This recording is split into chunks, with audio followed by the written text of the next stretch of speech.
Más noticias, más opiniones. Tú escuchas Panamá Hoy con Gisela Arévalo, Ángel Valdés y Enrique Arosemena.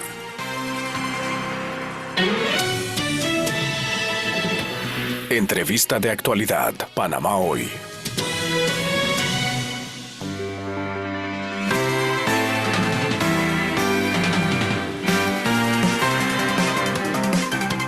Bien, vamos a empezar con Carlos González. Carlos, ¿cómo estás? Y bueno, con el análisis usual, ¿no? Hemos compartido con Carlos durante varios debates, ya este es el cuarto.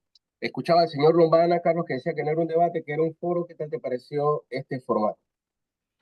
Eh, Mira, buenos días, Enrique, buenos días a todos los que nos escuchan. Sin duda, no vuelvo a lo mismo. Creo que el debate, el formato del primero y segundo debate me gustaron más que este. Este yo creo que era un conversatorio, como siempre decimos, de turismo. Pero bueno, yo creo que de todas maneras siempre es importante, en un tema tan importante como el turismo, poder escuchar cuáles son las propuestas de los candidatos presidenciales. Me parece que ayer hubieron bastantes propuestas centradas en el tema del turismo. Entonces yo creo que los candidatos presidenciales entienden que el futuro económico del país pasa por el turismo, y nosotros desde la Asamblea también queremos impulsar leyes que incentiven el tema del turismo, que creemos que es una línea de negocio que el país tiene que seguir sin duda, ¿no? Entonces yo creo que fue interesante. Definitivamente me hubiera gustado ver un poquito más debate entre ellos, pero por lo menos pudimos conocer sus propuestas. Quedó pendiente ese tema de la repregunta. Al final surge información de la repregunta que se pueda dar entre los diputados, más allá de los candidatos a presidente, perdón, más allá de que se dé un ataque.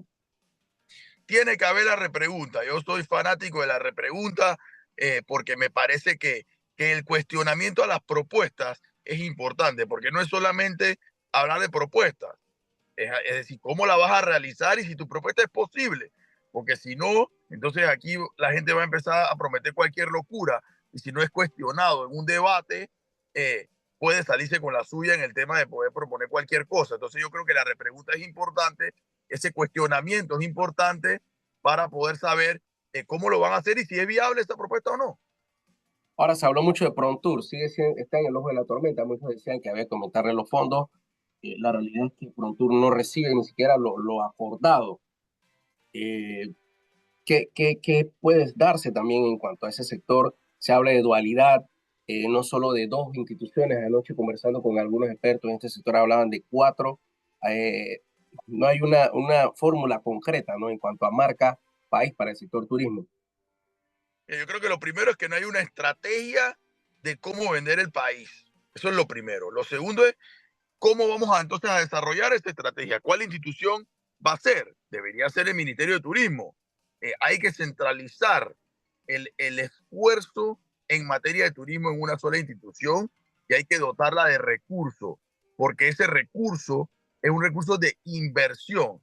Cada dólar que nosotros invirtamos en el tema del turismo es un recurso que le puede retornar al país, porque es una inversión de negocio para el país. Entonces aquí se invierte plata, recursos en cosas que no le son rentables al país, como 200 millones de dólares de presupuesto en la Asamblea Nacional, y entonces tienes todas las instituciones de turismo sin recursos, ni siquiera le llega a lo pactado en el presupuesto. Entonces hay que dirigir el recurso del país donde funcione y donde es rentable. Y el foco, o uno de los focos más importantes en temas de negocio para el país, tiene que ser el turismo. Hay que fiscalizar los recursos del Estado con valentía, con eficiencia, con eficacia, para que le llegue a las instituciones que le tiene que llegar, como en este caso del turismo. Ahora, ayer también, hablando un poco política, salió una encuesta. Para tocarte el tema de las encuestas, fui testigo de una llamada de un encuestador y la persona que respondió dijo el nombre de un candidato por el que no va a votar. Una encuesta telefónica. ¿Qué tan fiables son estas mediciones realmente cuando no se hacen frente a frente? ¿O qué tan sincero es el panameño a la hora de responder estas encuestas y son creíbles o no? Mira, yo creo que es importante hacer un poquito de historia, ¿no? En Panamá, no recuerdo en las últimas 3, 4 elecciones que ninguna encuestadora haya podido acertar el resultado de las elecciones.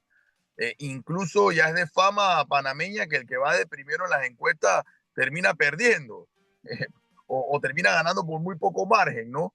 Y yo creo que eso se debe a que el panameño decide sus preferencias electorales en los últimos días, en los últimos 15 días, en los últimos 7 días, y muchos hasta el en el centro de votación, y muchos hasta cuando están dentro de la mampara, cuando van a ejercer el voto. Entonces yo creo que les es difícil a las encuestadoras poder medir esas situaciones, ¿no?